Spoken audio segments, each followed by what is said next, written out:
नमस्कार बालमित्रांनो. आता आपण हा जो पाठ आहे सुरांची जादूगिरी या पाठातले स्वाध्याय पाहणार आहोत. हा पाचवा पाठ आहे आणि पहिलाच प्रश्न बघू आता स्वाध्यायमधला. प्रश्न पहिला, चौकटी पूर्ण करा. चौकटी पूर्ण करामध्ये पहिला प्रश्न आहे,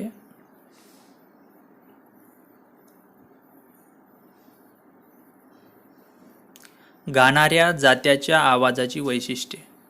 गाणाऱ्या जात्याच्या आवाजाची वैशिष्ट्ये बघा. एक आहे मंद, लयबद्ध, प्रौढ व दमदार आवाज. 2. जात्यात घास घातल्यावर येणारा भरडा आवाज. 3. पीठ होताना सौम्य सूर. आणि चौथा आहे गळा मोकळा झाल्यावर जात्याने काढलेली प्रसन्न व कोमट सुरावट. हे गाणाऱ्या जात्याच्या आवाजाची वैशिष्ट्ये आहेत. यानंतर आपण दुसरा प्रश्न बघू. काय आहे दुसरा प्रश्न बघा. आसमंतात भरलेली संमेलन. आसमंतात भरलेली संमेलन याचं उत्तर बघा. आसमंतात भरलेले संमेलन उत्तर आहे शब्दांचे, त्याच्यानंतर सुरांचे आणि आवाजांचे. आसमंतात भरलेल्या संमेलनमध्ये 3 उत्तर आहे, शब्दांचे, सुरांचे आणि आवाजांचे. पुढे बघू आपण आता तिसरा प्रश्न. प्रश्न 2. 1 किंवा 2 शब्दात उत्तरे लिहा. पहिला आहे खेडे जेथे विसावते ते ठिकाण. खेड्याला दिलेली उपमा. आणि 3 आहे लेखकाने वर्णिलेले संगीताचे दुसरे वाद्य. बघू आता दुसऱ्या प्रश्नाचं उत्तर. दुसऱ्या प्रश्नाचं उत्तर बघा. खेडे जेथे विसावते ते ठिकाण. कोणते आहे ते ठिकाण? निसर्गाची लढीवाळ मांडी. आ. खेड्याला दिलेली उपमा. खेड्याला दिलेली उपमा कोणती आहे? रानफुले. खेड्याला म्हटलेलं आहे रानफुले. आणि तिसरा आहे लेखकाने वर्णिलेले संगीताचे दुसरे वाद्य. कोणते वाद्य आहे दुसरे वाद्य? दळणाचे जाते. अशा पद्धतीनं पुढील प्रश्न बघू आपण. पुढचा प्रश्न आहे तिसरा. का ते लिहा. अ. घरातल्या वस्तूंना स्वप्नील रूप प्राप्त होते कारण. घरातल्या वस्तूंना स्वप्नील रूप प्राप्त होते कारण. त्याचं उत्तर बघू. घरातल्या वस्तूंना स्वप्नील रूप प्राप्त होते कारण अर्धी जाग व अर्धी निद्रा अशी लेखकाची अवस्था झालेली असते आणि त्यातच अंधाराला पिवळ्या प्रकाशाचा शिडकावा मिळालेला असतो. त्यामुळे घरातल्या वस्तूंना स्वप्नील रूप प्राप्त होत असते. आ बघा. कंटाळलेले वासरू टाहो फोडते कारण ते दुधासाठी आसुसलेले असते. अशा पद्धतीनं हा प्रश्न इथे आपला संपलेला आहे. पुढचा प्रश्न. खालील वाक्याचा तुम्हाला समजलेला अर्थ लिहायचा आहे. पहिला आहे अ. पहाटेला पुरती जाग आली नव्हती. याचा अर्थ आपल्या शब्दामध्ये लिहायचा आहे. थोड्या वेळाने दिशांना आकार आला आणि अंधाराला पिवळ्या प्रकाशाचा शिडकावा लागला. याचं उत्तर बघू.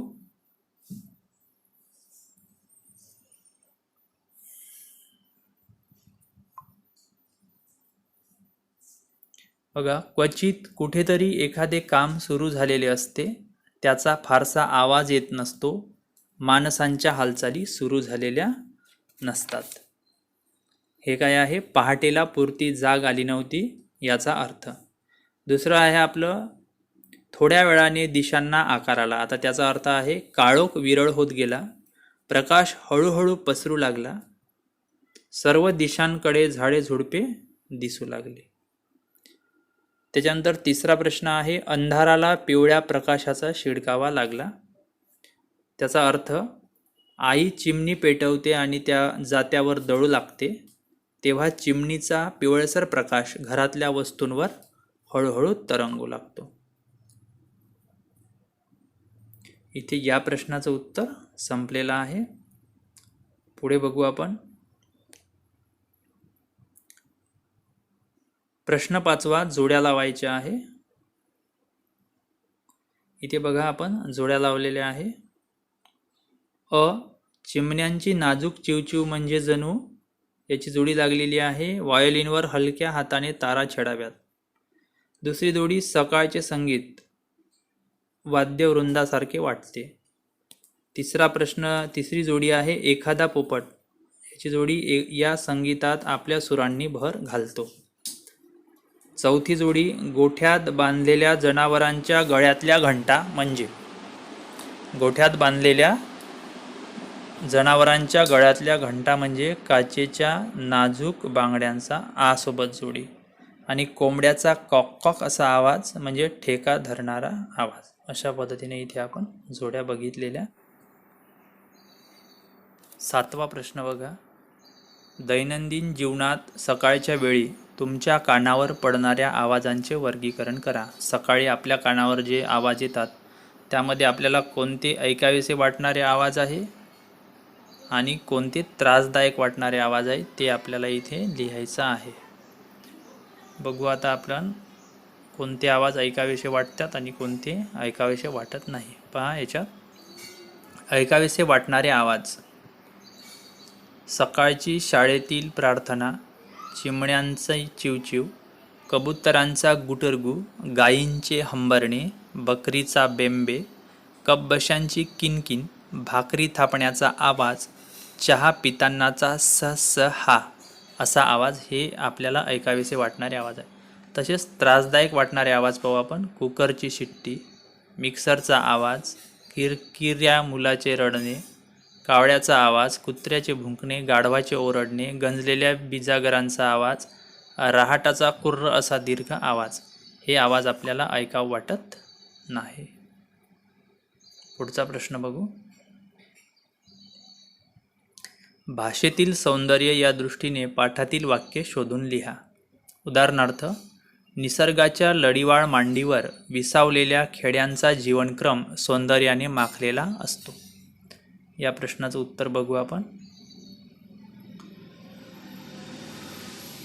खेड्यातला दिवस हा जणू पायात आवाजांचे अलंकार घालून जन्माला येत असतो.